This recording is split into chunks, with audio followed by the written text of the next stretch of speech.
நான் மென்டல் ராமு நான் சுச்சி போயிட்டு வந்து சிக்கன் சாப்பிடுவா சிக்கன் சாப்பிட்டு சுச்சி போவா மாசம் 93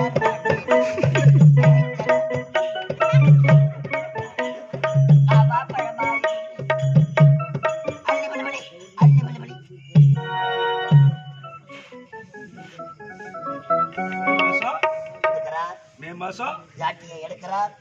இப்போது முளக்காட்ட பாச வடிக்க சொன்ன